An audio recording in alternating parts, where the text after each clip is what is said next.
ग्रंथराज श्रीमद् भागवतम स्कंद संख्या 3 अध्याय संख्या 1 और श्लोक संख्या 33 और 34।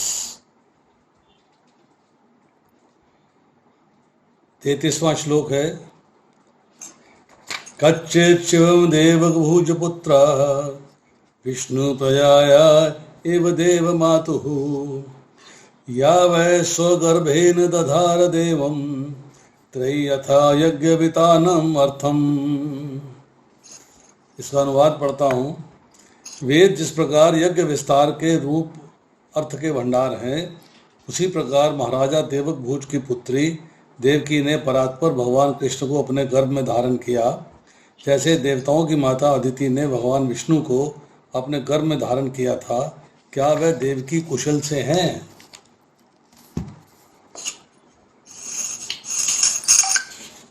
श्लोक संख्या 34 पढ़ता हूँ मैं। अपेश्वित आस्ते भगवान सुखम वह यह सात्वताम काम दुधा निरुद्ध यम आमनंती स्व ही शब्द योनिम मयम सत्व तुरुय तत्वम। मैं जानना चाहता हूँ कि अनिरुद्ध सुख पूर्वक है ना। वे शुद्ध भक्तों की सब कामनाएं पूर्ण करने वाले हैं। वे प्राचीन काल से ही ऋग्वेद के आदि कारण, मन के रचयिता और श्री विष्णु के चतुर्व्यूह के चतुर्थ प्रकाश में माने जाते हैं। छोटा छोटा तात्पर्य है। श्लोक संख्या 33 से 34 का तात्पर्य इकट्ठा पढ़ता हूँ। वेद दिव्य ज्ञान तथा परमार्थ से परिपूर्ण है। इस प्रकार श्री कृष्ण की माता देवकी ने वेदों के मूर्तिमान अर्थ के रूप में भगवान को अपने गर्भ में धारण किया। वेदों में और श्री भगवान में कोई अंतर नहीं है। वेदों का लक्ष्य है भगवान का ज्ञान प्राप्त करना और भगवान वेदों के मूर्त रूप हैं। यहाँ देवकी की तुलना अर्थ से उत्प्रोत वेदों से और भगवान की वेदों के मूर्तमान प्रयोजन के साथ की गई है। आदि चतुर्व्यूह श्री बलदेव के मूल प्रकाश श्री वासुदेव, श्री संकर्षण, श्री प्रद्युम्न एवं श्री अनिरुद्ध हैं। ये सब विष्णु तत्व हैं, अर्थात ये भगवान से अभिन्न है। श्री राम के अवतार में ये विभिन्न प्रकाश विशेष लीलाओं के लिए प्रकट हुए थे। भगवान श्री राम आदि वासुदेव हैं। उनके तीनों भाई श्री संकर्षण, श्री प्रद्युम्न और श्री अनिरुद्ध हैं। श्री अनिरुद्ध श्री महाविष्णु के कारण भी हैं, जिनके श्वास से ऋग्वेद प्रकट हुआ। मार्कंडेय पुराण में इसकी बड़ी सुंदर व्याख्या की गई है। भगवान श्री कृष्ण के अवतार काल में श्री अनिरुद्ध भगवान के पुत्र के रूप में आविर्भूत हुए थे। द्वारकावासी भगवान श्री कृष्ण के आदि चतुर्व्यूह के श्री वासुदेव हैं। आदि भगवान श्री कृष्ण गोलोक वृंदावन कभी नहीं छोड़ते। सब अंश और कलाएं अद्वितीय एवं अभिन्न विष्णु तत्व हैं और उनकी शक्तियों में कोई अंतर नहीं है। थोड़ी सी चर्चा करेंगे इन चतुर्व्यूह के बारे में। प्रभुपाद ने काफ़ी डिटेल में एक्सप्लेन किया है। थोड़ा सा इसको हम सिंप्लीफाई करने की कोशिश करते हैं। तो चतुर्व्यूह का हमें थोड़ा सा ज्ञान मिलता है उपनिषद से। गोपाल उत्तर तापनी उपनिषद, पहला अध्याय 39 से 40वां श्लोक और फिर पहला अध्याय 55 से 56वां श्लोक। गोपाल उत्तर तापनी उपनिषद जो है अथर्व वेद का हिस्सा है। वेदों के बारे में चर्चा इसके बाद करेंगे।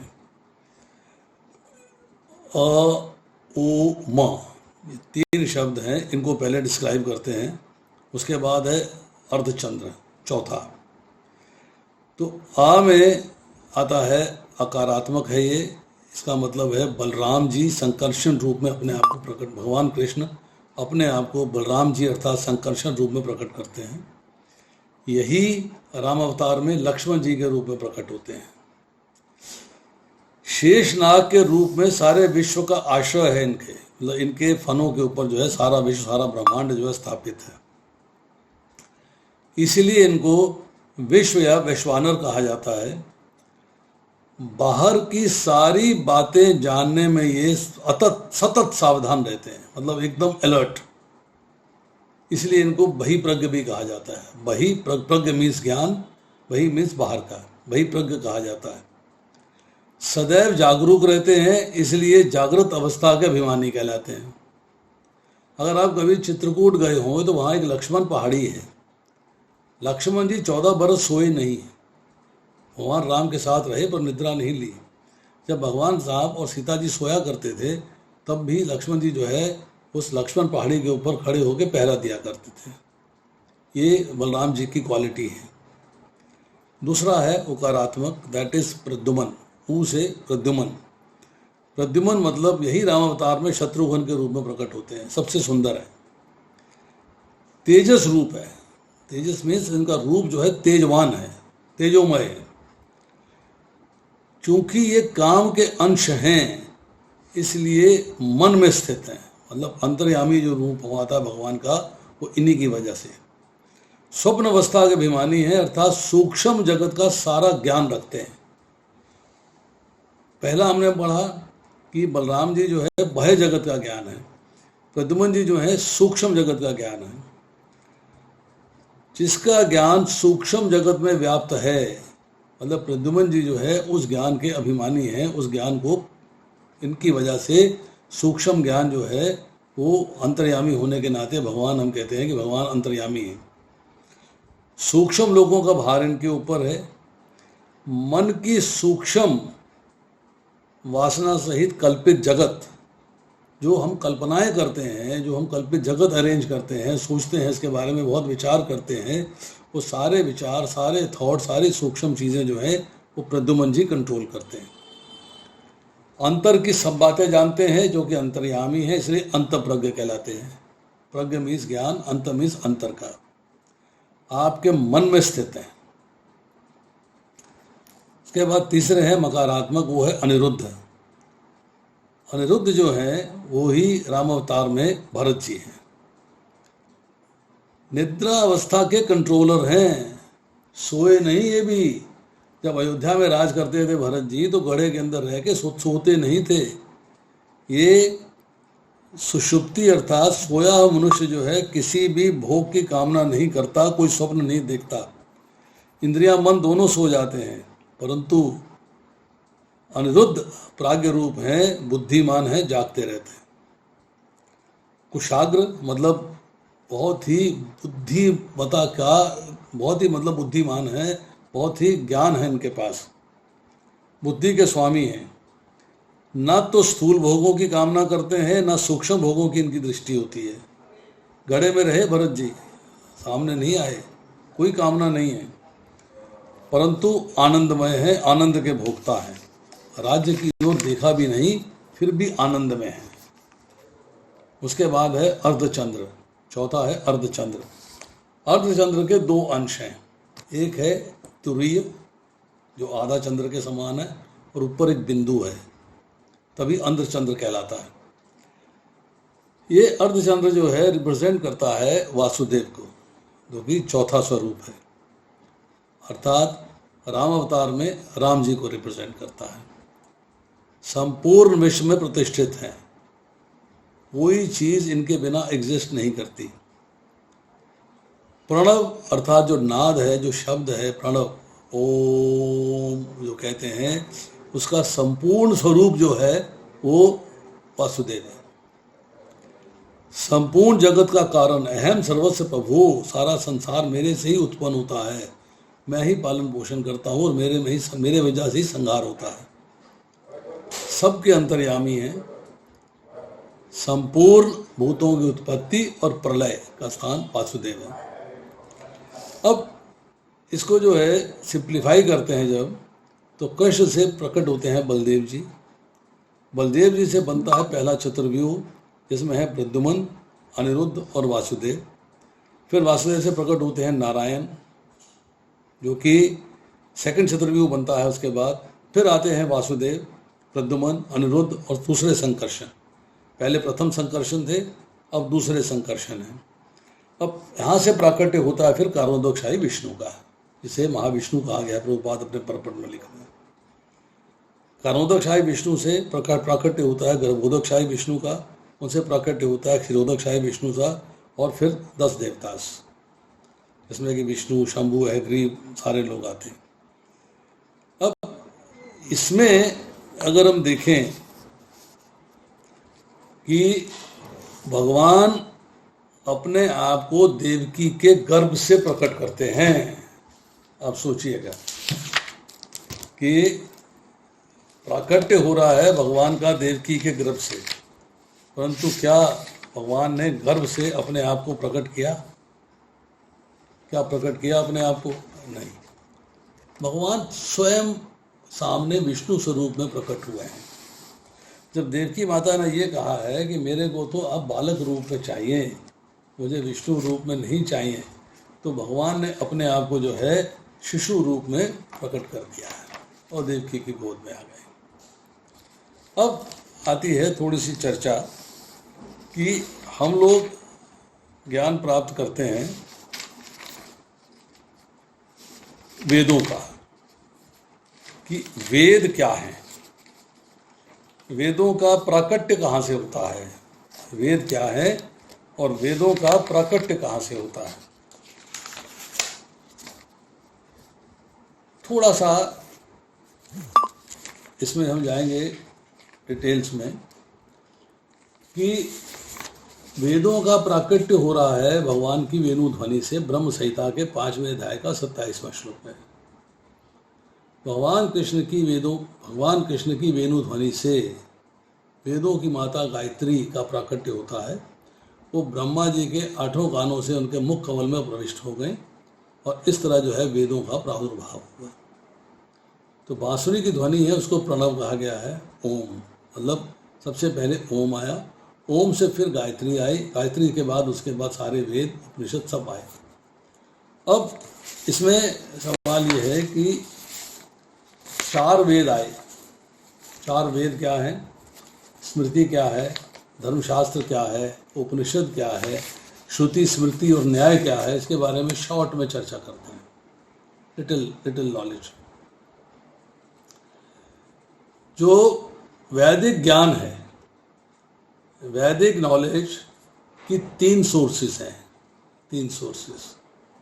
नंबर 1, इसको 3 सोर्स को कहते हैं प्रस्थान त्रय। 3 प्रस्थान अर्थात प्रस्थान त्रय कहलाता है। तो पहला है श्रुति प्रस्थान, दूसरा है स्मृति प्रस्थान और तीसरा है न्याय प्रस्थान। सो वैदिक नॉलेज के 3 अंग माने गए। तो श्रुति प्रस्थान के अंदर क्या है? वेद, उपनिषद। ये सुन के ज्ञान प्राप्त के बाद, सुन के ज्ञान की प्राप्ति हुई, इसलिए इनको श्रुति प्रस्थान कहा जाता है। सबसे पहले यजुर्वेद था, उसके बाद फिर 4 वेदों का प्राकट्य होता है। यजुर्वेद है, सामवेद है, ऋग्वेद है, अथर्ववेद है। अब जो ओरिजिनल वेद है, चारों वेदों के अंदर 4 अंग हैं, 4 अंश हैं उनके। पहला अंश कहलाता है संहिता, दूसरा कहलाता है ब्राह्मण, तीसरा कहलाता है आरण्यक और चौथा है उपनिषद। संहिता जो है उसके अंदर मंत्र हैं और देवताओं को प्रसन्न करने के लिए आपको ज्ञान दिया गया है। उनको कैसे प्रसन्न किया जाता है, आप अपने सुख भोग की वस्तुओं को ऑर्गेनाइज करने के लिए। ब्राह्मण और आरण्यक ये फिलोसॉफिकल डिस्कशंस हैं, तर्क है इसके अंदर। फिलोसॉफिकल डिस्कशंस के बाद जो उपनिषद है प्योर फिलॉसफी है, उसमें प्योर फिलॉसफी है। ब्राह्मण के अंदर जो है रिचुअल्स दिए गए हैं कि आपको दैनिक कार्य कैसे करने हैं, जीवन के अंदर कैसे चलना है, किन किन मंत्रों का उच्चारण करना है, किस तरीके से आप भगवान को प्रसन्न कर सकते हो, किस तरह से आप देवताओं को प्रसन्न कर सकते हो, उनके मंत्रों का ज्ञान दिया गया है। और आरण्यक में है थियोलॉजीज, कि जो ज्ञान आपने गृहस्थ आश्रम में रहते हुए प्राप्त, आरण्यक का मतलब होता वानप्रस्थ होता है। जो ज्ञान आपने जो है गृहस्थ रहते हुए प्राप्त किया है, वो ज्ञान अब आपको जो है वहाँ पे उसके ऊपर मनन करना है, सोचना है, उसको डिस्कशन करनी है, उसके ऊपर ध्यान लगाना है और अल्टीमेटली वेदांत में जाना है। वेदांत में उपनिषद में जाना है, जहाँ की फिलॉसफी एक्सप्लेन करी गई है। अब भगवान ने ये ज्ञान दिया है। शुरू में जो ज्ञान दिया गया, मत्स्य भगवान कहते हैं, मत्स्य पुराण के अंदर 53वें अध्याय के 91 से लेके 110 श्लोक तक चर्चा आती है कि जब वेदों का ज्ञान जो है लुप्त हो गया था, उस लुप्त को भगवान ने दोबारा से स्थापित किया। तो सबसे पहले ज्ञान दिया पुराणों का।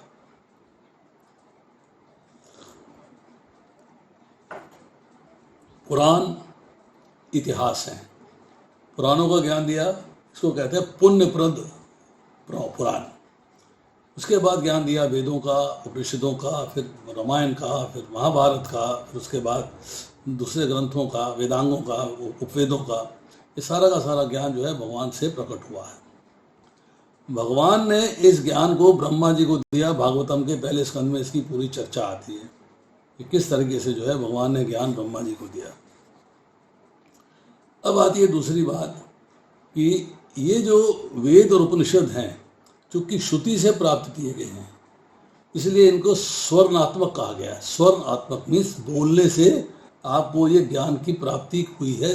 किसी ने बोला और आपने सुना।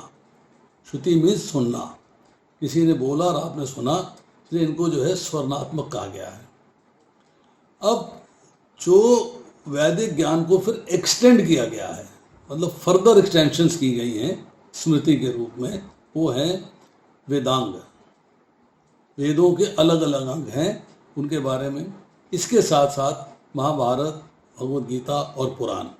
भगवद गीता महाभारत का अंश है, इसलिए इसको भी स्मृति कहा गया है। उपनिषद है क्योंकि भगवान ने बोला है, इसलिए इसको श्रुति भी कहा गया है। तो भगवद गीता श्रुति भी है और स्मृति भी है। दोनों चीज़ों को ये परफेक्टली मेंटेन करती है। अब इसके बाद विद्वानों ने, ऋषियों ने, मुनियों ने जो है बहुत सारी एडिशनल सप्लीमेंट्री बुक्स निकाली, मतलब ज्ञान, सप्लीमेंट्री ज्ञान दिया। वो जो प्रिंसिपल्स दिए गए, वो जो नियम दिए गए, वो भी जो है स्मृति के अंदर है। स्मृति को जो है कहा गया है कि वैदिक प्रिंसिपल्स का ये एविडेंस है, प्रमाण है। ये टेक्स्ट जिनको कि बाद में ऋषियों ने, मुनियों ने लिखा, ये स्मृति के पाठ हुए, ये धर्मशास्त्र कहलाए। स्मृति इज द टीचिंग ऑफ श्रुति। जो सुन के ज्ञान प्राप्त किया है उसको फर्दर टीच किया गया है, फर्दर एक्सप्लेन किया है स्मृति के रूप में। इसलिए ये वेदों के और उपनिषद के सप्लीमेंट्स कहलाते हैं, एडिशनल नॉलेज। पुराण, भगवद गीता, महाभारत, रामायण, ये कहलाते हैं निधिध्यासन। अब निधिध्यासन क्या है ये समझिए।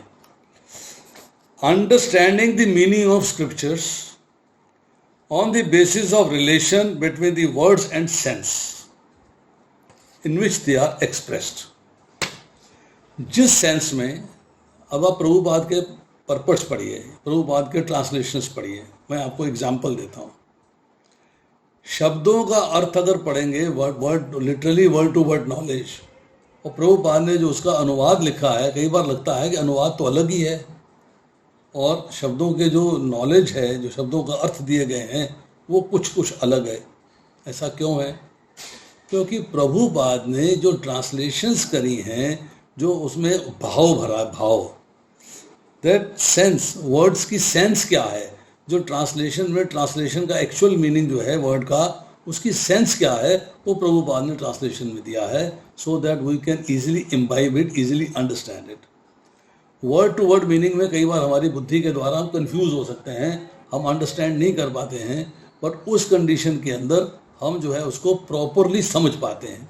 ये भाव क्या है, इन शब्दों का अर्थ क्या है, इनका भाव क्या है। So understanding the meaning of scriptures, जो ज्ञान दिया गया है शास्त्रों में, उसका आपको जो है ज्ञान प्राप्त करना है, उसको समझना है। और समझने का बेस क्या होना चाहिए? What is the base? Base है कि वर्ड्स और किस सेंस में वर्ड को इस्तेमाल किया जा रहा है, किस सेंस में उसको एक्सप्रेस किया जा रहा है, उनको अंडरस्टैंड करना, वो कहलाता है निधि ध्यासनात्मका।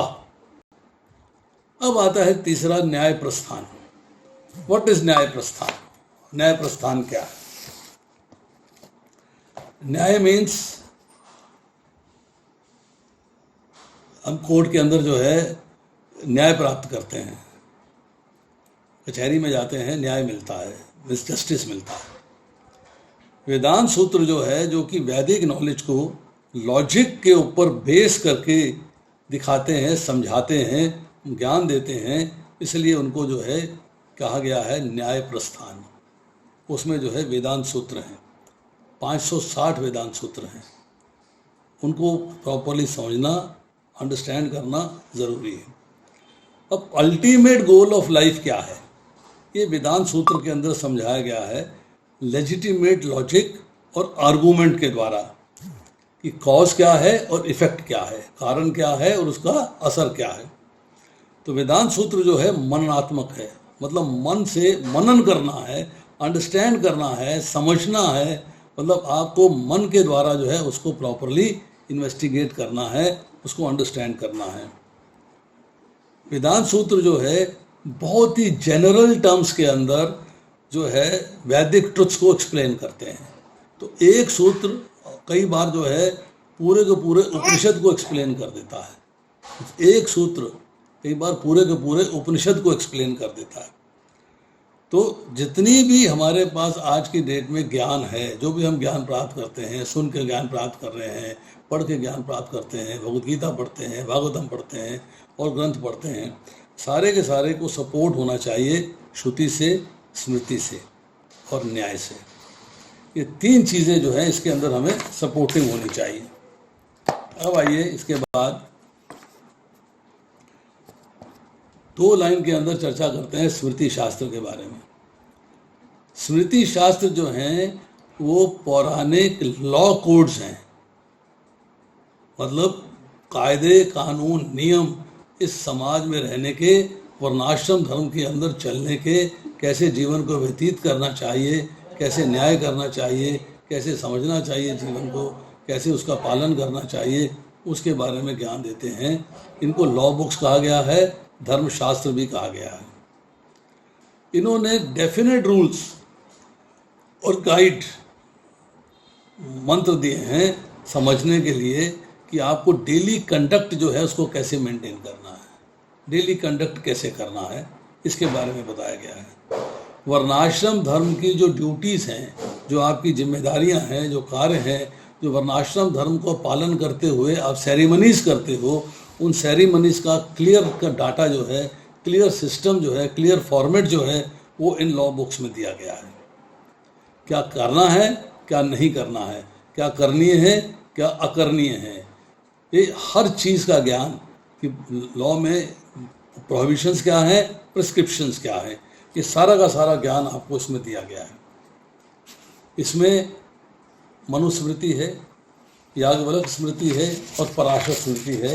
ये 3 मुख्य जो है स्मृति को देने वाले हैं।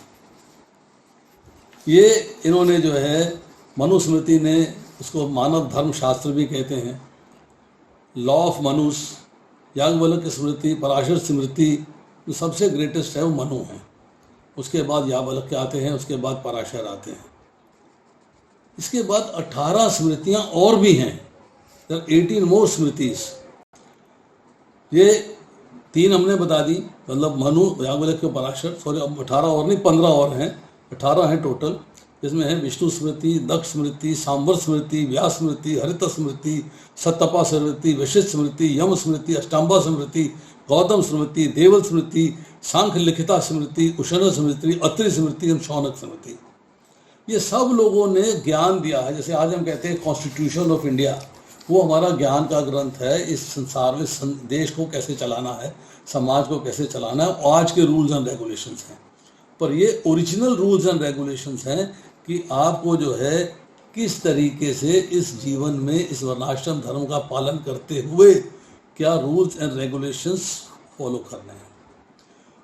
मनुस्मृति का जो अंश है वो आमतौर पे कहा जाता है सतयुग के लिए, और याज्ञवल्क्य के बारे में त्रेता के लिए, और शंख और लिखिता के बारे में द्वापर के लिए, और पराशर के जो स्मृति है वो कलयुग के लिए है।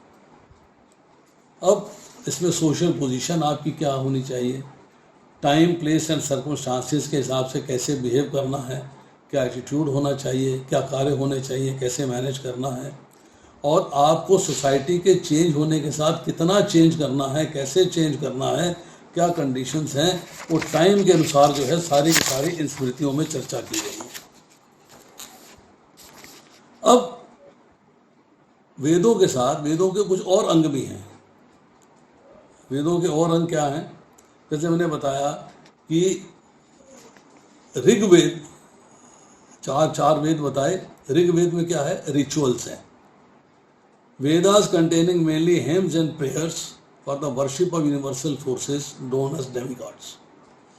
देवताओं को सेवा करने के लिए, पूजा करने के लिए, उनके लिए आपके क्या रिचुअल, क्या नियम, क्या कानून, क्या आपको कार्य करने चाहिए, उसके बारे में चर्चा होती है।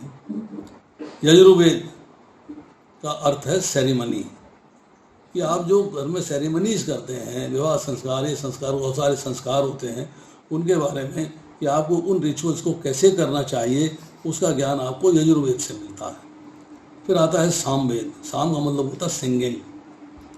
सिंगिंग जो है उसके अंदर मंत्र हैं और स्ट्रिक्ट रूल्स हैं कि आपको मंत्रों को कैसे चैंट करना चाहिए, जिससे कि आपकी जो ज्ञान, जो आवाज़ है, जो आपकी ध्वनि है, वो भगवान तक पहुंच सके, भगवान को टच करे, भगवान तक पहुंच सके, भगवान उससे प्रसन्न हो। और अथर्ववेद जो है, इसके अंदर है वो ज्ञान जिसमें कि मटेरियल नॉलेज है, आयुर्वेद है, फार्माकोलॉजी एंड हेल्थ के बारे में चर्चा है, कंस्ट्रक्शन के बारे में चर्चा है, इन्वोकेशंस हैं और डिफरेंट काइंड्स ऑफ वर्शिप, इनकी चर्चा आ रही है। अब भगवान ने देखा कि भाई ऐसा है कि हर व्यक्ति तो इसको पढ़ेगा नहीं, हर व्यक्ति इसको फॉलो करेगा नहीं, अब क्या किया जाए? तो भगवान ने क्या किया है कि उसी के अंदर जो है, जो कि वेदों के अंदर प्योरिटी है, स्ट्रिक्टनेस है, फेथ है, पेशेंस है, उन्होंने कहा कि जो लोग इम्पेशेंट हैं, इग्नोरेंट हैं, उनको जो है ऐसे रिजल्ट्स नहीं चाहिए, उनको अपना सुख भोग, भौतिक ऐश्वर्य, ये वो सब इन चीज़ों की लालसा, इन चीज़ों की कामना है, तो उनके लिए क्या किया जाए, what should we do for them. उसके लिए उन्होंने जो है कुछ मैजिकल चीज़ें बनाई, कुछ गोस्ट वर्शिप के बारे में बताई, कुछ ज्ञान दिया। तो ये तांत्रिक शास्त्र कहलाता है। तांत्रिक शास्त्र, ये जो तंत्र शास्त्र, जो कि एक जो ऑकुलिस्ट कहलाते हैं, जो कि मतलब अघोरी हैं, जो घोर तंत्र की रचना करते हैं, भगवान को नहीं मानते हैं, किसी देवी देवता को लेके भूतों प्रेतों की पूजा करते हैं। भगवान कहते हैं नवें अध्याय के अंदर भगवद गीता के, तो जो भूत प्रेतों की पूजा करता है वो भूतों के लोग जाता है।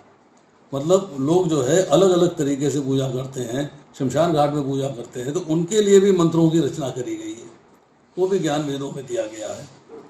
और आरण्यक में, ब्राह्मणा में मैंने आपको बताया कि ज्ञान दिया गया है फिलोसफिकल डिस्कशंस का, कि आपको किस तरीके से जो आपने संहिता के अंदर ज्ञान प्राप्त किया डेमीगॉड्स का, अब उसको उससे ऊपर उठ के ज्ञान प्राप्त करना है कि भगवान की पूजा अर्चना और सेवा कैसे की जाए। और वेदांत सूत्र की मैंने आपको चर्चा कर दी कि 560 जो है सूत्र हैं जिनकी चर्चा हमें करनी चाहिए। नौ वेदों के अंदर हम देखते हैं कि जब रचना की गई है उसके बाद वेदों का डिवीजन भी कई तरीके से हुआ, जैसे ब्राह्मण, संहिता, ब्राह्मण, आरण्यक और उपनिषद। अब वेदों का जो है, जो 4 वेद हैं, ऋग्वेद है, अब उसका प्रचारित करने के लिए, उसको कंपाइल करने के लिए, उसको मैनेज करने के लिए, लिखने के लिए, तो अरेंजमेंट किया गया है पैल ऋषि का। और ऋग्वेद की 5 शाखाएं हैं, मतलब 5 डिविजन्स हैं। सामवेद की जिम्मेदारी दी गई जैमिनी ऋषि को, उसके अंदर 12 शाखाएं हैं। यजुर्वेद की,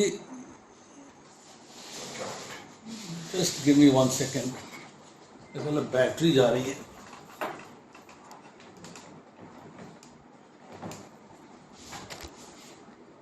Just 1 minute.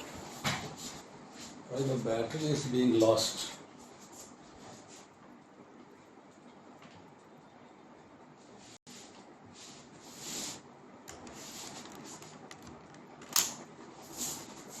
समाप्त हो जाएगा आज।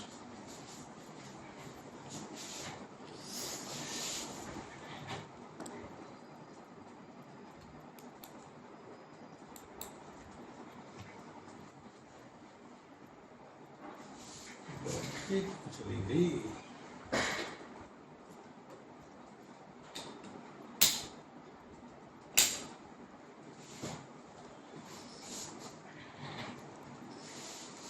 राइट, सॉरी बैटरी डाउन हो गया था। तो यजुर्वेद में वैशंपायन ऋषि 86 शाखाएं हैं उसके अंदर, और अथर्ववेद में है अंगिरा ऋषि, उसमें 9 शाखाएं हैं। और इन सारों को फिर जो है फर्दर एक्सप्लेन किया गया है शौनक ऋषि के द्वारा। इन सारी शाखाओं के अंदर अगर ब्रांचेस लगाई जाएंगी वेदों की तो 1130 हैं। ऋग्वेद की 21 है, यजुर्वेद की 100 है, अथर्ववेद की 9 है और सामवेद की 1000 है। और हर ब्रांच के फिर 4 सब डिविजन्स हैं, जैसे संहिता, ब्राह्मण, आरण्यक और उपनिषद। बहुत डिटेल्ड डिस्कशन है। अब 1 लाख श्लोक अगर वेदों के लेके चलते हैं, वेदों में हम लेके चलते हैं, कुछ ऐसे श्लोक हैं जिनमें कि एक ही शब्द है, कुछ ऐसे हैं जिसमें कि 59 शब्द हैं।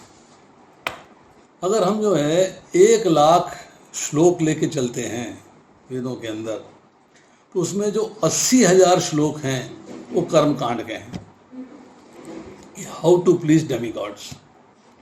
आप जो है भगवान से अपना संबंध स्थापित करके या डेमी गॉड्स के साथ अपना संबंध स्थापित करके कैसे अपने सुख भोग के लिए जो है अरेंजमेंट्स कर सकते हो, अपने भौतिक ऐश्वर्य के लिए, अपने भौतिक सुख भोग के लिए अरेंजमेंट्स कर सकते हो, उसकी चर्चा आ रही है।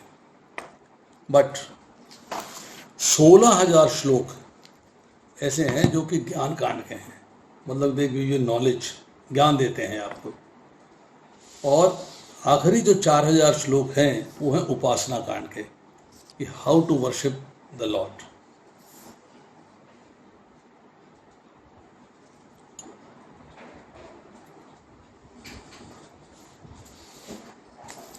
One lakh shlokas, out of that 80,000 are for Karma Kanda.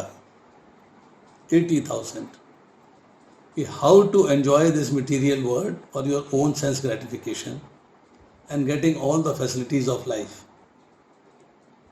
16,000 are the mantras of knowledge. Gyan. Gyan means knowledge.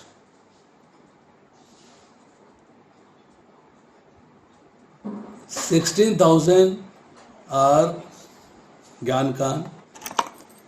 4,000 are Upasana. Upasana means you have to pray the Lord, and how to pray Him, how to please Him, how to worship Him, that is given in 4,000 shlokas.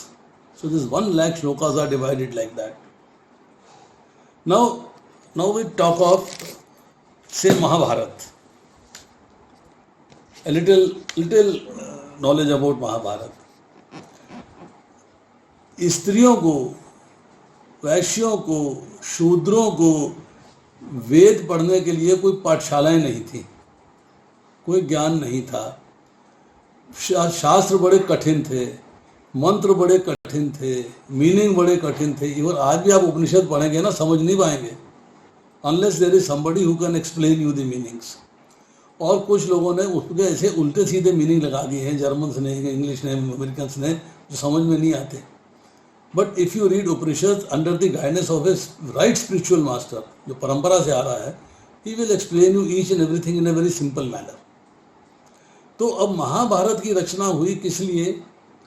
कि जो लोगों को उपनिषद का या वेदों का ज्ञान नहीं मिल पा रहा है, उनको स्टोरीज के माध्यम से, कथाओं के माध्यम से, कहानियों के माध्यम से जो है ज्ञान दिया गया।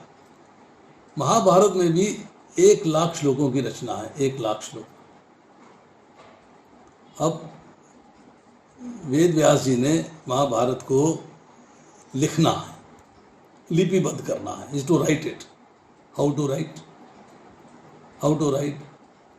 अब वो सोचना भी है, श्लोक रचना भी करनी है, बनाने भी हैं, और फिर उसके बाद लिखना भी है। तो इसे कि मुझे किसी को लिखने के लिए ढूंढना पड़ेगा। तो सजेशन केम कि लिखने का काम अब गणेश जी से कराइए। इज अ परफेक्ट राइटर, लिखेंगे बहुत बढ़िया। तो गणेश जी को अप्रोच किया गया। अगर आप बद्री विशाल गए हो, बद्रीनाथ गए हो, बद्रिकाश्रम गए हो, तो वहाँ पे व्यास गुफा भी है और गणेश गुफा भी है। व्यास देव जी बोलते थे, गणेश जी लिखते थे, but conditions and terms settle की गई। व्यास देव जी ने गणेश जी से कहा कि मैं बोलूँगा श्लोकों को, तुम्हें लिखना है। गणेश जी कहने एग्रीड, और गणेश जी ने कहा कि मेरी भी एक शर्त है। बोले क्या? बोले मेरी शर्त है कि आप बोलने से रुकेंगे नहीं। अगर आपने कहीं थोड़ा सा रुकावट हो गई, इंटरमिशन ले लिया, इंटरवल ले लिया, बोलने में थोड़े से रुक गए, तो मैं लिखना बंद कर दूंगा, then I will not write. अब व्यासदेव जी फंस गए, ये तो बड़ा मुश्किल काम हो गया, कैसे होगा। फिर एकदम बुद्धि जागृत हुई और कहने लगे गणेश जी आपकी बात मैंने मान ली, I agree to what you say, but मेरी भी एक टर्म है, मेरी भी एक कंडीशन है। अब गणेश जी मजबूर हो गए, भाई जब मैंने अपनी कंडीशन रख दी है और व्यासदेव जी ने मान ली है, उनकी कंडीशन भी मुझे माननी पड़ेगी। उन्होंने कहा ठीक है, अब अपनी कंडीशन बताइए। बोले मेरी कंडीशन ये है कि आप श्लोक को समझे बगैर लिखेंगे नहीं। First you understand the shloka and then you write it. Ganesh ji कहते हैं ठीक है, क्या मुश्किल बात है, आप बोलेंगे, मैं तो विद्वान हूं, मैं फटाफट समझ जाऊंगा और फटाफट लिख दूंगा, मुझे कोई दिक्कत आएगी नहीं। अब व्यासदेव जी ने क्या किया, चाल खेली, ही प्लेड ए मैजिक, चाल खेल दिया, एक गैम्बलिंग कर दी। क्या खेला कि कुछ श्लोकों की रचना करने के बाद वो एक श्लोक डिफिकल्ट कर देते थे जिसको गणेश जी को समझने में टाइम लगता था। जब गणेश जी को जितना टाइम लगता था उसमें व्यासदेव जी अगले श्लोकों की रचना कर देते थे।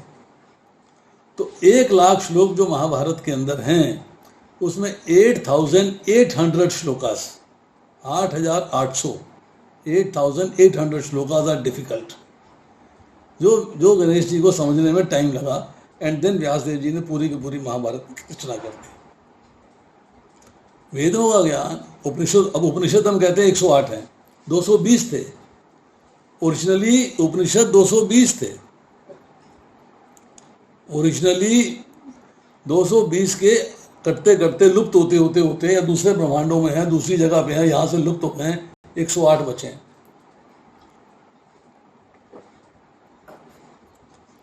पुराणों के अंदर 1 करोड़ श्लोक थे, आज पुराणों के अंदर जो है सिर्फ 4 लाख श्लोक हैं, 4 लाख। अब आप थोड़ा सा एक डिफरेंट एंगल पे चलते हैं, डिफरेंट चीज समझते हैं। हम लोग आज भागवतम कर रहे हैं, पुराण है, भागवत पुराण है, 2 श्लोक हमारे पास है करने के लिए। 18,000 श्लोक हैं भागवतम में, 335 अध्याय हैं। अगर हम जो है एक दिन में 1 श्लोक करेंगे या 2 श्लोक करेंगे, मान लो 2 कर भी लेते हैं, तभी 9,000 लेक्चर चाहिए, 9,000 दिन चाहिए। अब कैलकुलेट करिए कि 30 साल हो गए इसके अंदर। अब हमारे पास 4 लाख श्लोक हैं। अगर हम ये लेके चलें कि हर रोज जो है हम 1 श्लोक करते हैं, सारे पुराण पढ़ने, हम सारे पुराण पढ़ने, और हमें एक दिन में 1 श्लोक करना है, तो आपको कितने चाहिए? 4 लाख दिन चाहिए, 4 लाख डेज करने के लिए। अगर हम जीवन 100 साल का लेके चलते हैं, 100 ईयर्स, और 1 साल में 365 दिन है, तो 3,65,000 श्लोक कवर होंगे 100 साल की आयु में। 35,000 श्लोक अभी भी इनकम्प्लीट है, 35 are incomplete, we have not read it, and we have done only 3,65,000 shlokas out of 4 lakhs. Imagine. Is it possible? Do we live for 100 years in today's age? Number 1. Number 2, we have to start reading and understanding from the day we take birth. Means उआ ना करके सीधा श्लोक पढ़ना है, very first day of life, 200 years. It is practically impossible. We are not able to do it. It's not possible for us. अब उसमें जो है फिर शास्त्रों ने, विद्वानों ने, ऋषि मुनि में, वहाँ ने एक रचना और रची, एक और स्मार्टनेस दिखाई कि आप जो है 700 श्लोक की भगवत गीता, जो कि महाभारत का अंश है, वो पढ़ लेते हैं ना, उसमें सारे विद्वान, सारे वेदों का और सारे उपनिषदों का ज्ञान दिया हुआ है। It gives complete knowledge about Krishna, complete knowledge about your duties, आपको क्या कर्म करने चाहिए, कैसे भगवान पे ध्यान लगाना चाहिए, क्या आपके अंदर क्वालिटी होनी चाहिए, क्या योग्यताएं होनी चाहिए, सारा का सारा ज्ञान 700 श्लोक में भर दिया। रीज़न, भगवान ने कहा ये मूर्ख निपट जो है यहाँ से जा रहा है मेरे धाम को छोड़ के, वहाँ जाके कुछ करेगा तो है नहीं, समझ में तो इसकी आएगी नहीं बात, तो चलो मैं इसे ग्रंथ दे देता हूँ भगवद गीता, जिसके अंदर सारा ज्ञान दे दिया मैंने। तो आपको 700 श्लोक की भगवद गीता प्रोवाइड कर दी। क्या हमने भगवद गीता को थॉरली पढ़ा? अगर थॉरली पढ़ लेंगे तो उपनिषदों का निचोड़, वेदों का निचोड़ उसके अंदर आ जाएगा, पर हमने थॉरली नहीं पढ़ा। एक बार पढ़ा था 10 साल पहले, वो मैंने पढ़ी थी एक बार 15 साल पहले, 5 साल पहले, 2 साल पहले। अरे भाई रेगुलरली पढ़ते हो? नहीं, रेगुलरली तो नहीं पढ़ता हूँ। समझ में आती है? नहीं, समझ में तो नहीं आती है। अच्छा, अगर तुम्हें कहे कि ये श्लोक समझा दो, समझा दोगे? नहीं नहीं, ये तो आप समझाओ। तो क्या पढ़ाई करी? अरे भाई, आपको अगर जो है स्कूल के अंदर पढ़ाया जाता है, एग्ज़ाम देते हो, पास करते हो, तभी तो आगे IIT में, मेडिकल में एडमिशन मिलता है। You have to remember all those things, you have to answer it there on the answer sheet. यहाँ पे आपने पढ़ लिया आंसर शीट भगवान के धाम जाने की, उसमें आपकी कोई तैयारी नहीं है, उसमें कोई प्रिपरेशन ही नहीं है, उसको पढ़ा ही नहीं। प्रभुपाद कहते हैं Bhagavad Gita is ABCD of knowledge. Classic school class, school है ये। भागवतम जो है वो कॉलेज है। फिर भगवान ने आपसे कहा ठीक है, अब बहुत सारे पुराण हैं, 18 पुराण हैं, 18 उप पुराण भी हैं, 4 वेद हैं, 6 उपवेद भी हैं, वेदांग भी हैं, स्मृति भी है, शास्त्र भी है, बहुत सारी चीज़ें हैं। आप इन सबको छोड़ो, मैं आपको सब पुराणों में से एक महापुराण देता हूँ, भागवत पुराण। उसको पढ़ लो, जो हम आज पढ़ रहे हैं, जिसको हम स्टडी कर रहे हैं, जिसको पढ़ रहे हैं, इसके पर्पस हम पढ़ रहे हैं प्रभुपाद के, उसको पढ़ लो। 18,000 श्लोक है ना। अगर रोज़ में 1 भी करोगे, रोज़ में 2 भी करोगे तो 9,000 दिन लगे। 9,000 दिन का मतलब है 30 साल। मतलब आप उसको कर पाओगे, इट इज़ डेफिनेट, आप कर लोगे उसको। तो कहने का अर्थ ये है कि आपको लाइफ के अंदर समझने के लिए, आगे बढ़ने के लिए, आगे जाने के लिए भगवद गीता एंड भागवतम दोनों का अच्छा ज्ञान होना चाहिए। ईजिली अंडरस्टैंडेबल लैंग्वेज में आपको समझना चाहिए, क्योंकि बिल्कुल easy to make you understand, उसमें समझना चाहिए। एक बार समझ लेंगे, जीवन का रुख बदल जाएगा, जीवन की धुरी बदल जाएगी, जीवन बदल जाएगा। अब भगवान जो है वेदों के बारे में कुछ और भी चर्चा करते हैं, उसकी बात भी कर लेते हैं। भगवान ने 9वें अध्याय के 17वें श्लोक में कहा, पिता अहम अस्य जगत माता धाता पितामह वेद्यम पवित्रम ओंकार ऋग्वेद सामऋजु एव च। मैं इस ब्रह्मांड का पिता, माता, आश्रय तथा पिता मैं हूँ। मैं ज्ञेय, योग्य, जानने योग्य, शुद्धि करता ओंकार हूँ। ऋग्वेद सामवेद यजुर्वेद भी हूँ। मतलब भगवान ने कहा कि वेद मैं ही हूँ, दिस नथिंग डिफरेंट, कोई मतलब अलग नहीं है कि आप इसको मेरे से अलग मानो। No, it is me. यही प्रभुपाद जी लिख रहे हैं कि वेदों का, भाई वेद जो है भगवान का मूर्तिमान स्वरूप है। This no difference between Vedas, no difference between Upanishad, no difference between Krishna. उसमें कोई अंतर नहीं है इसके अंदर। अब इसके बाद 15वें अध्याय के 18वें श्लोक में भगवद गीता में कहते हैं, चूंकि मैं क्षर तथा अक्षर दोनों से परे हूँ, पेरिशेबल एंड इम्पेरिशेबल, मैं दोनों से परे हूँ। चूंकि मैं सर्वश्रेष्ठ हूँ, अतएव मैं इस जगत में तथा वेदों में परम पुरुष के रूप में विख्यात हूँ। Means Vedas explain me that I am the supreme authority of Godhead, supreme personality of Godhead. मैं, because I am transcendental, beyond fallible and infallible, and because I am the greatest, I am celebrated both in the world and Vedas as the supreme person. तो वेदों के अंदर जो है basically, अब आप उपनिषद पढ़ेंगे ना, उपनिषद में एक आपको कई बार थोड़ा सा कन्फ्यूजन होगा कि जो उपनिषद में जो शुरू के उपनिषद हैं भगवान को निराकार स्थापित किया गया है, भगवान निराकार है। पर जैसे जैसे आप आगे बढ़ते चले जाएंगे, गोपाल तापनी उपनिषद, गोपालपुर तापनी उपनिषद, गोपाल उत्तर तापनी उपनिषद, रामपुर तापनी उपनिषद, रामपुर तापनी उपनिषद, महाउपनिषद, नारायण उपनिषद, राधिका उपनिषद, राधिको उपनिषद, जैसे जैसे पढ़ते चले जाएंगे, नरसिंह उपनिषद, जैसे जैसे पढ़ते चले जाएंगे, तब भगवान को सगुण साकार रूप में स्थापित किया गया। अब उसके बाद श्रीमद् भागवतम के चौथे स्कंद के दूसरे अध्याय के 31वें श्लोक में भगवान कहते हैं, Vedas give the eternal regulative principles for auspicious advancement. Veda आपको पवित्र ऑस्पिशियस नियम बताते हैं, कायदे कानून बनाते हैं कि आपको स्पिरिचुअल लाइफ में कैसे एडवांस करना है, इस वर्णाश्रम धर्म का पालन कैसे करना है। Strong evidence of this principle is the supremacy of Godhead who is Janardan and the well wisher of all living entities. Janardan, Janardan का मतलब होता है जनार्दन। जनार्दन का मतलब होता है जो साधारण जन है उनकी रक्षा करने वाले, उनकी केयर लेने वाले, उनका ध्यान रखने वाले। इसके बाद आती है चर्चा कि वेदों का जिस्ट, उसके बारे में क्या कहा जा रहा है वो भी आपको बता देते हैं। दूसरे अध्याय के 42वें और 43वें श्लोक में भगवद गीता में चर्चा आती है, अल्पज्ञानी मनुष्य वेदों के उन अलंकारमय शब्दों के प्रति अत्यधिक आसक्ति रहते हैं जो स्वर्ग की प्राप्ति, अच्छे जन्म, शक्ति इत्यादि के लिए विविध सकाम करने की संस्तुति करते हैं। इंद्र तृप्ति तथा ऐश्वर्यमय जीवन की अभिलाषा के कारण वे कहते हैं इससे बढ़कर और कुछ नहीं है। मतलब उन्होंने वेदों का ज्ञान अपने हिसाब से कैलकुलेट कर लिया। क्या? Men of small knowledge are very much attached to the flowery words of Vedas। जो पहले 80,000 श्लोक हैं वो flowery words हैं। How to live in this material world and enjoy your material senses, उसके बारे में चर्चा हो रही है। Flowery words of Vedas which recommend various fruitive activities for elevation to the heavenly planets, resulted good birth, power and so forth.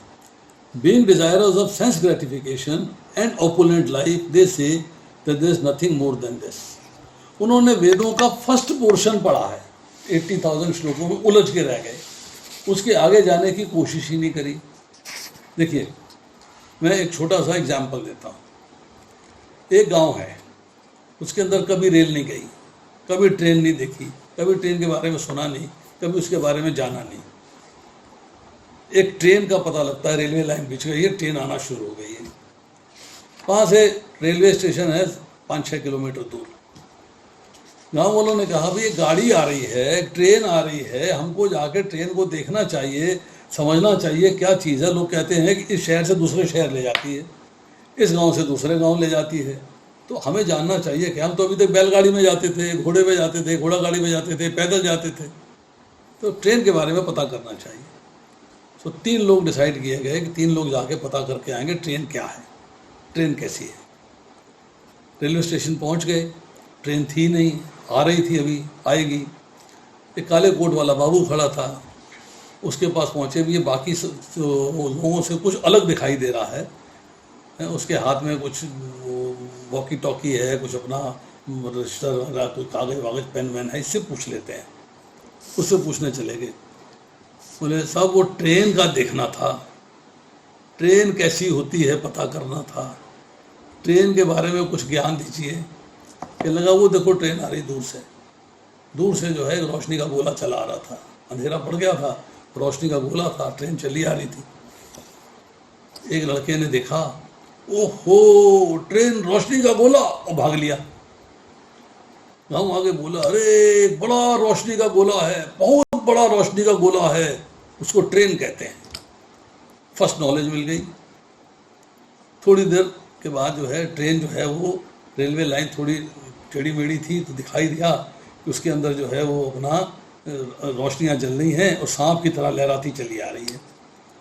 दूसरा लड़का गाँव भाग लिया, अरे बाबा ट्रेन तो सांप की तरह होती है, गाड़ी तो सांप की तरह होती है, ऐसे ऐसे बल खा के चलती है, उसमें रोशनियाँ भी निकलती हैं, सामने भी रोशनी का एक गोला है बहुत बड़ा, अंदर भी रोशनियाँ चलती हैं, सांप के अंदर रोशनी है, ऐसी ट्रेन है। सेकंड इन्फॉर्मेशन हो गया। तीसरा आदमी खड़ा रहा, स्टेशन आया, ट्रेन रुकी, तीसरे ने देखा, डिब्बों में झांक के देखा, रहे यहाँ तो बैठने की सीटें हैं, यहाँ तो संडास भी है, टॉयलेट भी है, ये भी है, वो भी है, इंजन भी है, उसमें कोयला भी डाला जा रहा है, ये करा वो जा रहा है, सारी चीज़ों को स्टडी करने के बाद वो गाँव गया, उसने जाके परफेक्ट नॉलेज दी कि ट्रेन ऐसी होती है, ऐसी होती है, ऐसी होती है, ऐसी होती है। इसी तरह जो वेदों को जानने वाले हैं, कुछ 80,000 मुँह उलझ के रह गए, वहीं फंस गए, कुछ अगले 16 लाख मुँह उलझ के रह गए, वहीं फंस गए, और कुछ फाइनली उपासना कांड में आ गए 4,000 में, और वो भगवान के धाम जाने की तैयारी कर रहे हैं। तो अब ज्ञान आपको मिल रहा है, ज्ञान को आपने कैसे यूज़ करना है, that is your own intelligence, आपके इंटेलिजेंस पे है, आपके ऊपर डिपेंड करता है कि आपको कैसे करना है। अब इसके बाद जो है, इसी के अंदर जो है दूसरे अध्याय के 45वें श्लोक में भगवान कहते हैं कि वेदों में मुख्यतः प्रकृति के 3 गुणों का वर्णन हुआ है। हे अर्जुन, इन तीनों गुणों से ऊपर उठो, स्वद्वैतो लाभ की सुरक्षा की सारी चिंताओं से मुक्त होकर आत्मपरायण बनो। The Vedas deal mainly with the subject of 3 modes of material nature, सतोगुण, रजोगुण एंड तमोगुण। वो अर्जुना, ईश्वर के बारे में, जीव के बारे में, प्रकृति के बारे में, काल के बारे में, कर्म के बारे में सब में चर्चा हुई है, but all these things should be known in the text of this 3 modes of material nature. कि सतोगुण क्या है, रजोगुण क्या है, तमोगुण क्या है। O Arjuna, become transcendental to these 3 modes. भगवान कहते हैं तीनों मोड से ऊपर चले जाओ, विशुद्ध सतोगुण में चले जाओ। Be free from all dualities and all anxieties for gain and safety and be established in the self. आत्मपरायण बनो means you must understand that your soul and Krishna have got a relationship. The relationship is to be maintained. This is to be enjoyed. And how to enjoy that relationship? By understanding that relationship. तभी enjoy कर पाओगे। Understanding क्या है? जीवरे स्वरूप कृष्ण नित्य दास, मैं भगवान का दास हूँ, मैं उनका सर्वेंट हूँ, is the master, I have to serve him, this is the understanding, and then act according to that. उसके अकॉर्डिंगली क्या रूल्स रेगुलेशंस है उनको फॉलो करना है। अब इसके बाद जो है थोड़ी सी चर्चा आती है तीसरे अध्याय के 15वें श्लोक में कि वेदों में नियमित कर्मों का विधान है और वेद साक्षात श्री भगवान परम ब्रह्म से प्रकट हुए हैं। फलस्वरूप सर्वव्यापी ब्रह्म कर्मों में सदा स्थित रहता है। Regulated activities are prescribed in the Vedas, and Vedas are directly manifested from the supreme personality of Godhead. Consequently, the all-pervading transcendence is eternally situated in the acts of sacrifice. आप जो भी भगवान के लिए कार्य करते हो, जो भी भगवान के लिए त्याग करते हो, जो उनके लिए कर्म करते हो, उससे आपको जो है भगवान का प्रेम प्राप्त होता है। Because now he understands that you are serving him, not serving yourself. आप अपनी सेवा नहीं कर रहे हो, आप भगवान की सेवा कर रहे हो, so that makes all the difference. अब इसके बाद जो है चर्चा आती है 15वें अध्याय के 15वें श्लोक में। मैं प्रत्येक जीव के हृदय में आसीन हूँ, मुझ में ही स्मृति, ज्ञान तथा विस्मृति होती है। मैं ही वेदों द्वारा जानने योग्य हूँ। निसंदेह मैं वेदांत का संकलन करता तथा समस्त वेदों को जानने वाला हूँ। I am seated in everyone's heart and from me come remembrance, knowledge and forgetfulness. By the Vedas I am to be known, indeed I am the compiler of Vedanta and I am the knower of Vedas. भगवान कहते हैं वेदों का compilation भी मैंने किया है और वेदों की रचना भी मैंने की है और उनको जानने वाला भी मैं हूँ और कोई नहीं है। This thing should be clear in your mind. ये बात आपको समझनी है। अगर हम ये बात समझ जाएंगे तब हम जो है वेदों के प्रॉपर अर्थ को जान पाएंगे, वेदों को जान पाएंगे कि हमें वेदों का ज्ञान क्यों प्राप्त करना चाहिए। पर अगर हम समझते हैं कि ज्ञान भगवान का अगर हम जानने की कोशिश करें तो छांदोग्य उपनिषद के पहले अध्याय के पहले श्लोक से आरंभ होता है और श्रीमद् भागवतम में आके समाप्त होता है। तो अगर हम श्रीमद् भागवतम पढ़ लेते हैं, सुन लेते हैं, समझ लेते हैं और उस पर मनन करते हैं, उसकी फ़िलासफ़ी समझते हैं, सारी ईच एंड एवरी श्लोका की फ़िलासफ़ी समझेंगे तो प्रभुपाद ने बहुत अच्छे तरीके से समझा रखी है, तो हम जो है भगवान को जान पाएंगे। अब भगवान जो है 15वें अध्याय के अंदर क्या कहते हैं, एक शाश्वत अश्वत्थ बरगद वृक्ष है जिसकी शिराएं ऊपर की ओर है, शाखाएं नीचे की ओर हैं, वैदिक पत्तियां स्रोत्र हैं। जो इस वृक्ष को जानता है वह वेदों का ज्ञाता है। Means you have to under, ये मटेरियल नेचर के बारे में बात हो रही है। The super spirituality of God it said, it is said there is imperishable banyan tree which has roots upwards and branches down and whose leaves are Vedic hymns. One who knows this tree is the knower of Vedas. ऊर्ध्व मूलम मतलब एक पेड़ है, पेड़ के अंदर जड़ है नीचे और फूल है सबसे ऊपर और उसके ऊपर फल है। अब इसकी रचना की गई है कि अगर आप देखें कि इस भौतिक संसार के अंदर जो ब्रह्मांड के अंदर आपकी रचना हुई है उसके नीचे जड़ क्या है, जड़ क्या है कि भौतिक जगत के अंदर बेस है, नीचे ब्रह्मा जी से सब उत्पन्न, भगवान पर नीचे भगवान है, उनसे जो है शाखा निकली, कमल का फूल निकला है जिसकी शाखाओं के अंदर जो 14 ब्रह्मांड है। तो आपको वो समझना पड़ेगा। अब यहाँ पे क्या है कि हमने इसको उल्टा कर दिया है, ऊर्ध्व मूलम, कि हमने भगवान ऊपर हैं और यहाँ पे हम देख रहे हैं उसको नीचे से समझने की कोशिश कर रहे हैं। पेड़ है, पत्तियाँ हैं, अलग अलग चीज़ें हैं, वेदों की ऋचाएँ हैं, हाइम्स हैं, सब कुछ है। पर अगर हम इन सबको समझ लेते हैं, सबको अंडरस्टैंड कर लेते हैं, तो हमें समझ में आ जाएगा कि भगवान कौन है, हमारा उनके साथ क्या संबंध है, हमें उस संबंध को कैसे निभाना है। इसकी सारी चर्चा जो है हमें इस भगवद गीता के अंदर, भागवतम में ज्ञान से मिलती है। उसके बाद दूसरे अध्याय के 46वें श्लोक में फिर चर्चा आती है। दूसरे अध्याय के 46वें श्लोक में भगवान क्या कहते हैं वो भी देख लेते हैं जरा।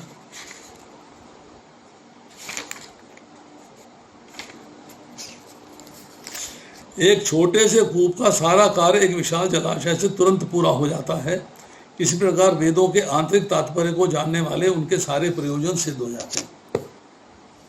कि आप जो है एक छोटे तालाब में नहा रहे हो या बड़े तालाब में नहा रहे हो, ये देखना है आपको। ज्ञान छोटा प्राप्त कर रहे हो कि बृहद ज्ञान प्राप्त कर रहे हो, ये देखना है आपको। तो यहाँ कहा जा रहा है all purposes are served by a small well can once be served by the great reservoir of water. Similarly, all purposes of Vedas can be served to one who knows purpose behind them. अब भगवद गीता पढ़ लेते हैं, वो छोटा कूप हो गया, हमें सारी बात उसी में समझ में आ गई, उसी में हो रहा। ज़्यादा डिटेल में जाएंगे तो वेद, उपनिषद, इतिहास सब पढ़ने पड़ेंगे। हम उसको न पढ़ के हमारा पर्पस जो है वो भगवद गीता के पढ़ने से, भागवतम के पढ़ने से सॉल्व हो जाता है। तो हमको जो है उससे ज़्यादा आगे जाने की ज़रूरत नहीं है। तो महाभारत में कहा गया है न च वेदा विदो विप्रो यह चात्मा विदो जनः तद्वदन्ति महानात्मनम कृष्णम धर्मम सनातनम। The purport is that one who has studied the Vedas perfectly, who is a perfect vipra or knower of Vedas, who knows what spiritual life actually it speaks about Krishna, the supreme personality of one Sanatan Dharma. Lord Shiva therefore teaches us principles of Sanatan Dharma. वेदों के माध्यम से आपको ज्ञान मिलता है, उपनिषद के माध्यम से आपको ज्ञान मिलता है। You come to know the knowledge of Bhagwan, knowledge of Krishna, ये आपको ज्ञान की प्राप्ति होती है। नाउ टू कंपाइल कि सारे अंश भगवान के, सारी कलाएं अद्वितीय एवं अभिन्न विष्णु तत्व हैं। वेदों को, उपनिषदों को, ग्रंथों को, यज्ञ को, सामग्री को भगवान से अलग। भगवद गीता पढ़िएगा ध्यान से, 5वां अध्याय 3रे अध्याय में सब चर्चा आ रही है कि अगर हम यज्ञ भी करते हैं तो वेदों की सामग्री, जो यज्ञ की सामग्री है वो भी भगवान है, घी डाला जा रहा है वो भी भगवान है। मतलब एक बड़ी अजीब सिचुएशन फील होती है मन के अंदर। बट वंस यू अंडरस्टैंड, भगवान कहते हैं कि सब कुछ मैं हूँ, आई एम एवरीथिंग, मेरे से अलग कुछ भी नहीं है। जिस चीज़ को देखो उसमें मेरा स्मरण करो, वासुदेवम सर्वमिति, सब कुछ मैं ही हूँ, ये बात समझ के चलो आप। एक छोटे से छोटे अणु के अंदर भी मैं उपस्थित हूँ। तो जब हम ये लेके चलेंगे, भगवान को अंडरस्टैंड करेंगे, तो हम जो है वेदों को भी समझ पाएंगे भगवद गीता के माध्यम से, भागवतम के माध्यम से। हमको उनमें डिटेल में जाने की ज़रूरत नहीं है। हमको ये बनना है कि हमको भागवतम अच्छे तरीके से आनी चाहिए, भगवद गीता अच्छे तरीके से आनी चाहिए। तो ये हमें दोनों ज्ञान प्राप्त हो जाते हैं तो then we are successful in our spiritual journey. Transcendental knowledge मिलेगी, स्पिरिचुअल जर्नी हमारी सक्सेसफुल हो जाएगी, अर्थात हम जो है भगवान को प्राप्त कर पाएंगे। बट दो चीज़ें उस पर डिपेंड करती हैं। एक है आपकी तीव्र उत्कंठा, कि आपकी कितनी स्ट्रॉन्ग डिज़ायर है इसको प्राप्त करने की, और दूसरा है भगवान की कृपा। ही शॉवर्स हिज मर्सी, उनकी मर्सी आप पे आएगी तो आपका काम हो जाएगा। पर उस मर्सी को प्राप्त करने के लिए जो आपको मेहनत करनी है, जो आपको अंडरस्टैंड करना है, that is up to you. ज्ञान योग है हृदय के शुद्धिकरण के लिए, हार्ट प्योरीफाई हो। You have to be in touch with people who can teach you, who can explain you, who can answer your questions, जो आपसे बातचीत करें, आपसे डिस्कशंस करें, आपके क्वेश्चंस को आंसर्स करें, आपके डाउट्स को रिमूव करें, आपके कन्फ्यूजन्स को रिमूव करें, सो दैट आप भौतिक संसार के कन्फ्यूजन्स में न पड़ के आध्यात्मिक संसार की रियलिटीज़ में जा सकें, एंड यू प्रोग्रेस। आज इतना ही, शेष फिर। Thank you very much. Any questions? Hare Krishna, किसी बात पर कोई प्रश्न है तो आप पूछ सकते हैं। यू कैन अनम्यूट और you can type in the comment box.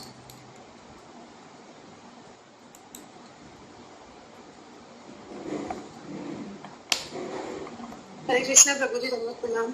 Who's calling? Prabhu ji Tripti. Yes माता जी, बोलिए। प्रभु जी, मेरा तो एक ही प्रश्न है कि प्रैक्टिकली हम ये सब चीजें फॉलो नहीं कर पाते हैं अच्छे से। मतलब हम लोग भगवत गीता पढ़ लेंगे, सुन लेंगे, स्टोरी लेंगे, भागवतम सुन लेंगे, लेकिन प्रैक्टिकली हम लोग नहीं कर पाते, खासकर अपने करीबी लोगों से जो हमसे सबसे नियर हैं।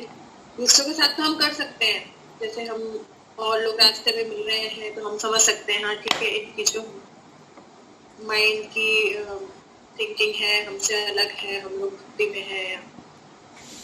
लेकिन जो हमारे खासकर जैसे मैं अभी मैरिड हुई हूँ अभी, तो मैं मजाक में ही सही या किसी भी फॉर्म में अपने हस्बैंड से कह देती हूँ कुछ भी, या फिर मतलब नाराज हुई किसी बात से भी या कोई शिकायत है तो अपने हस्बैंड से कह देती हूँ। वही सबसे नियर मोस्ट है और वही जानता भी है कि ये भक्ति ज्यादा करती है, वही जानते भी है कि ये भक्ति ज्यादा करती है, ये सब चीज देखती है, सुनती है, पढ़ती है, और कोई तो इतना जानता भी नहीं है।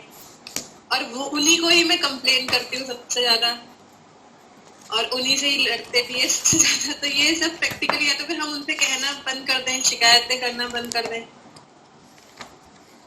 तो ये प्रॉब्लम बहुत आ रही है प्रभु की भक्ति में। मतलब फिर बाद में रियलाइज होता है कि नहीं, हम गलत हैं, नहीं ये तो हमारे भाग्य की वजह से ही हो रहा है। तो वो चीजें थोड़ा सा प्रैक्टिकली नहीं हो पाती है। मेरे को लगता है शायद ये प्रॉब्लम सबके साथ हो गई, या फिर मेरे साथ सबसे देखिए, I'll just come to something else, उसी में आपका आंसर निकलेगा। हम लोग जब भक्ति में आते हैं ना, तो हमारे पास इतने नियम, इतने कायदे, इतने कानून, इतना कुछ है कि अगर ये नहीं करोगे ना तो भक्ति में आगे नहीं बढ़ पाओगे। ये नहीं करोगे ना तो आप भक्त नहीं बन पाओगे।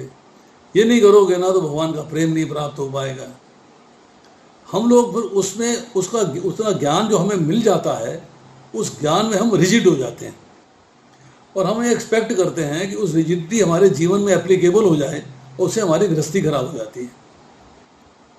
गृहस्थी खराब हो जाती है, मैंने बहुतों की खराब होती देखी है, एक नहीं बहुतों की खराब होती देखी है। भगवान क्या कहते हैं? भगवान की हमने भगवत गीता को पढ़ा नहीं। भगवत गीता को पढ़ लेंगे ना तो आपको जो है बहुत सारी चीज़ों का बड़ा ही सुंदर ज्ञान प्राप्त होगा। यू विल रियली अप्रिशिएट कि ये बात हमें पहले समझ में क्यों नहीं आई, ये बात हमने पहले क्यों नहीं समझी। इस बात को मैं आपको थोड़ा सा हाईलाइट करना चाहता हूँ।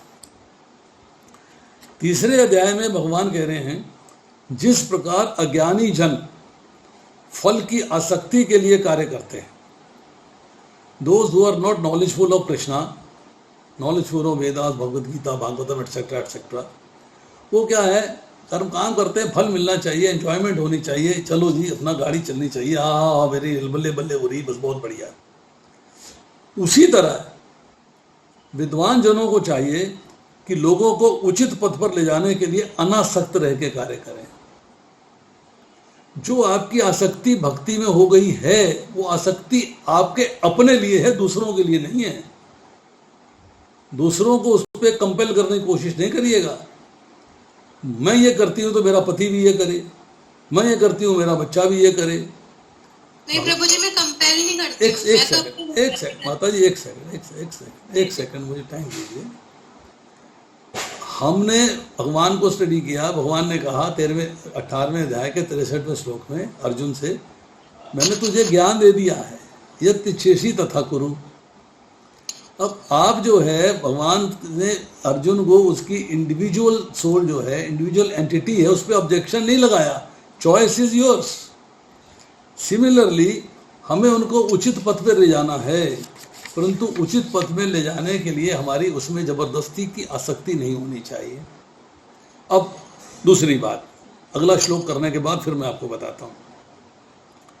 विद्वान व्यक्ति को चाहिए, ये तीसरे अध्याय का 26वां श्लोक है, विद्वान व्यक्ति को चाहिए कि वह सकाम कर्मों में आसक्त, सकाम कर्मों में आसक्त, जो कि सकाम कर्म करना चाहते हैं, उनको मजे आते हैं एंजॉय करने के, ऐसे लोग कौन है? अज्ञानी पुरुष। अज्ञानी पुरुषों को कर्म करने से रोके नहीं, शुड नॉट स्टॉप, जिससे उनके मन विचलित नहीं हो, उनका माइंड डिस्टर्ब नहीं होना चाहिए। अपितु भक्ति भाव से कार्य करते हुए उन्हें सभी प्रकार के कार्यों में लगाएं। मीन्स अपने आचरण से, अपने व्यवहार से, अपनी एक्टिविटीज से उन पे इम्प्रेशन डालें, उनको किसी चीज़ के लिए कंपेल नहीं करें। अब आती है दूसरी बात कि आपने शादी करी है, शादी करने के बाद आपको गृहस्थ आश्रम निभाना है। तो आप बोलें कि साहब मैं तो गृहस्थ आश्रम में स्ट्रिक्ट नियमों का पालन करूंगी, तो आपकी गाड़ी नहीं चलेगी। इसलिए हंसी भी होती है, मजाक भी होता है, बातचीत भी होती है, क्योंकि आप अपने गृहस्थ आश्रम को खराब नहीं कर सकते। आपने उसे स्वीकार किया, अग्नि के फेरे लेके आपने उसको स्वीकार किया है, तो आपको उसको चलाना है। उसमें कुछ अपनी मर्जी भी होगी, कुछ दूसरे की मर्जी भी होगी, दूसरे की मर्जी भी होगी, उसको भी मानना पड़ेगा, उसको भी सुनना पड़ेगा।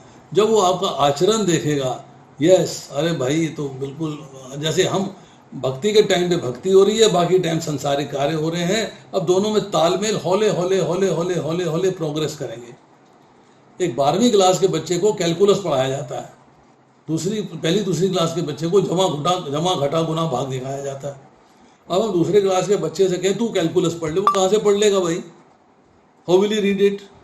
हायर अलजेब्रा कैसे कर लेगा? नहीं आएगा। इसी तरह वो दूसरी क्लास का बच्चा है, आप चौथी क्लास में चली गई हो, वो पहली क्लास का बच्चा है, आप 5वीं क्लास में चली गई हो। बट कंपल्शन नहीं होना चाहिए। गृहस्थ लाइफ है, उसमें सब उतार भी आते हैं, चढ़ाव भी आते हैं, रिश्तेदार भी हैं, संबंधी भी हैं, ससुराल भी है, नातेदार भी हैं, बंधुकर भी हैं, सहेलियां भी हैं, दोस्त भी हैं। सबको छोड़ दोगे क्या? सबके साथ रहना है, भक्ति करते रहना है और उनके साथ भी संबंध निभाना है। उसमें मजाक भी होगा, हंसी भी होगी, डायलॉगबाजी भी होगी, गुस्सा भी होगा, गिला भी होगा, प्रेम भी होगा। अरे भगवान कृष्ण विरह में भी रहे, राधा से प्रेम तो विरह में ही हुआ जाके। जो प्रेम था बचपन का, उसकी पराकाष्ठा कब हुई? जब विरह में आए, तो मथुरा चले गए जब विरह में। तो विरह मतलब कि आप जो है कोई ऐसी सिचुएशंस हैं जब आप उस वक्त भगवान से विरह है और संसार से आपका संबंध बन गया, पर उस विरह में भी आनंद है। आपको याद तो है ना मुझे सेवा करनी भगवान की, और ये तो कर रहा है ना कि मुझे भगवान का कार्य करना है, ये तो पता है ना मुझे भगवान को भोग लगाना है।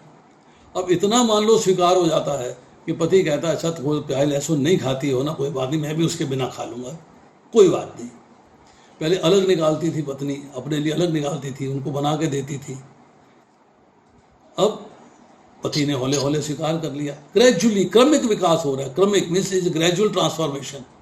उसमें घबराना नहीं है, उसमें चिंता नहीं करनी है।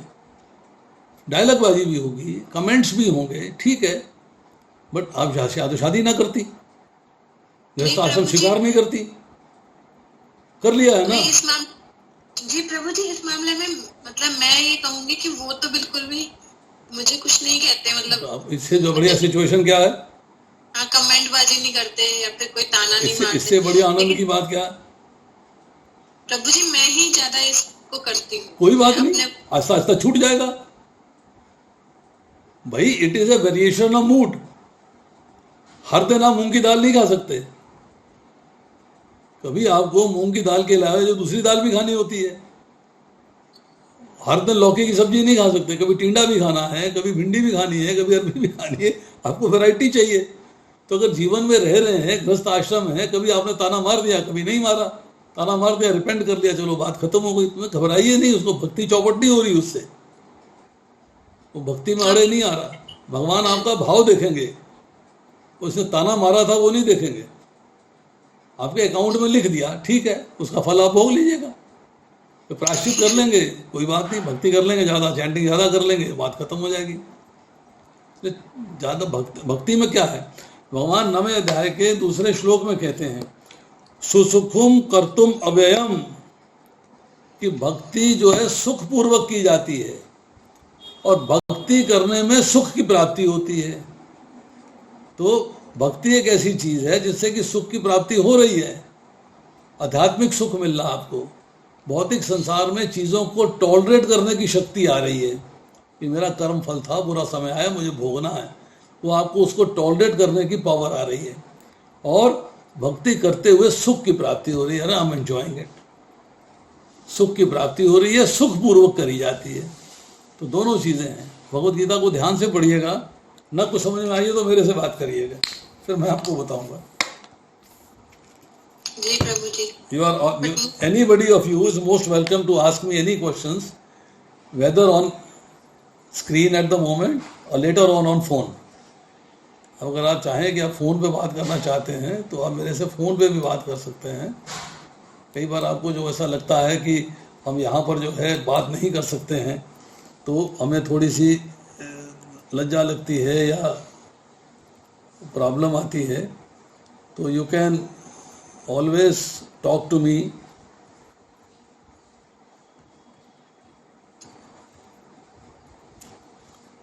मैंने अपने नंबर जो है डाल दिए हैं चैट बॉक्स में, you can just note it down if you like, and whenever you feel if you need to talk to me, just give me a call, I can speak to any one of you.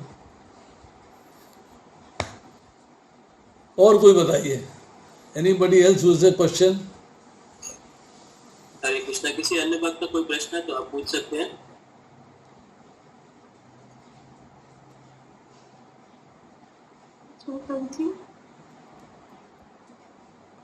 Yes Krishna says, I am there in everything, but you said again that I am not present in everything. How to understand it, Prabhuji? कौन बोल रहा है? Prabhuji, Rakshini. हाँ रक्षणी जी, दोबारा बोलिए जरा एक बार, advocate हैं आप। No, Prabhuji. Prabhuji, my question is, Krishna says I am present everywhere, and again he says I am not present everywhere. So how to understand that? मैं आपका क्वेश्चन नहीं समझा, you have to explain it. Varun prabhu समझा सकते हैं मेरे को question इनका? जी जी प्रभु जी, वो कह रहे कि कृष्णा जी कहते हैं कि मैं हर जगह प्रेजेंट हूँ, आई एम प्रेजेंट एवरीवेयर, लेकिन still I am not present everywhere, ये कैसे समझे? ये आपने कहाँ पढ़ा? Prabhuji, I was reading the Science of Self-Realization. बताइए कहाँ पढ़ा आपने? Prabhuji, Science of Self-Realization. Science of self realisation. आपने इसको पढ़ा है 9वें अध्याय के 4थे और 5वें श्लोक में, ठीक है? भगवद गीता के 9वें अध्याय का 4था और 5वां श्लोक है, जिसमें आपने जो है इसका ज्ञान प्राप्त किया। नाउ मैं सब जगह हूँ और मैं सब जगह नहीं हूँ, यही चर्चा आ रही है ना? This is the confusion. Yes, Prabhuji.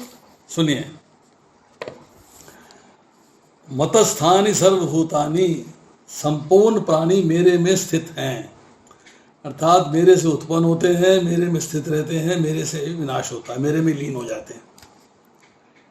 अब इसमें कॉन्ट्राडिक्शन क्या है? कॉन्ट्राडिक्शन है कि मैं संपूर्ण जगत में स्थित हूं और मैं उनमें स्थित नहीं हूं।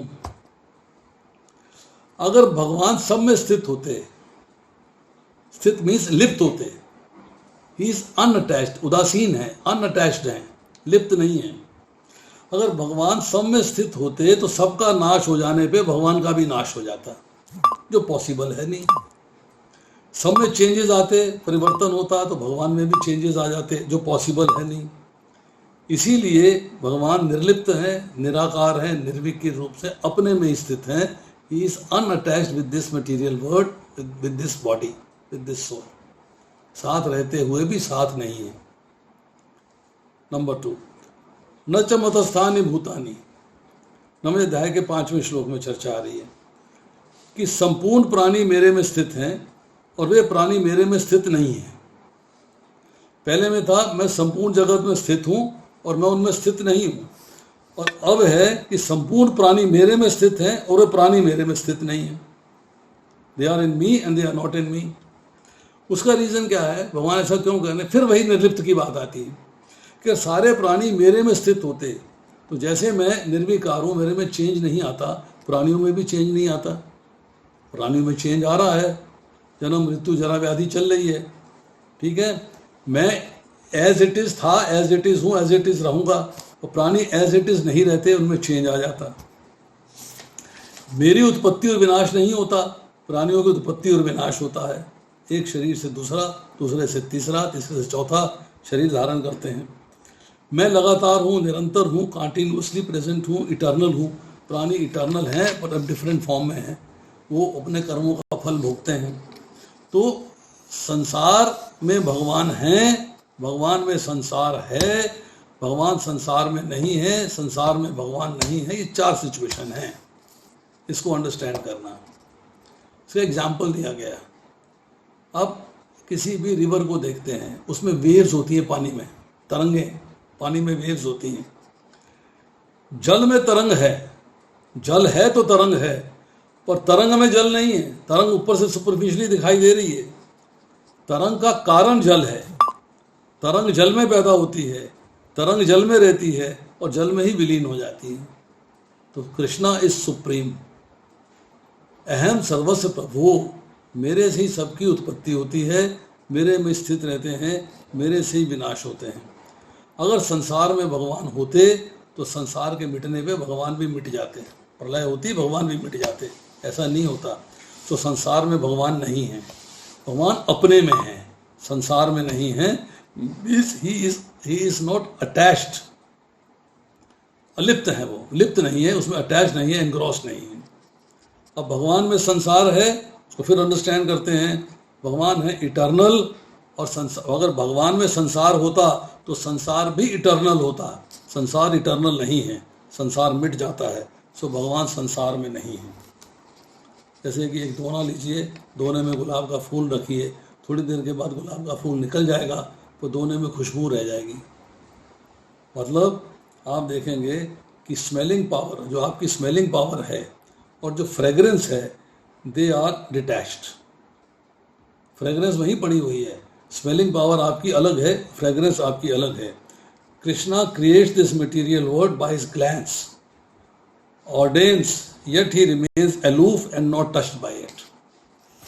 कृष्ण अपनी निराकार शक्ति के द्वारा प्रत्येक वस्तु में व्याप्त है, अव्यक्त मूर्ति नाम, और फिर भी उनकी सत्ता का विलोप नहीं होता। प्रत्येक जीव में परमात्मा रूप में स्थित रहते हैं, फिर भी भगवान अपने दिव्य धाम में विराजमान है। कठोपनिषद पढ़ेंगे, मुंडकोपनिषद पढ़ेंगे, श्रुताश्र उपनिषद पढ़ेंगे तो वहाँ आता है कि आपके हृदय रूपी गुफा में, पेड़ में, घोंसले में भगवान और जीव, 2 पक्षी विराजमान हैं। भगवान असंग है, अभोक्ता है, उपद्रष्टा है, अनुमंता है, साक्षी है, और जीव जो है वो कर्मों के फल को भोग रहा है, उसे एंजॉय कर रहा है, फ्रूट्स ऑफ हिज कर्मस, जो उसने कर्म किए हैं। तो ये जो है आपका जो क्वेश्चन था उसका आंसर था। अब बताइए। और थैंक यू प्रभु जी।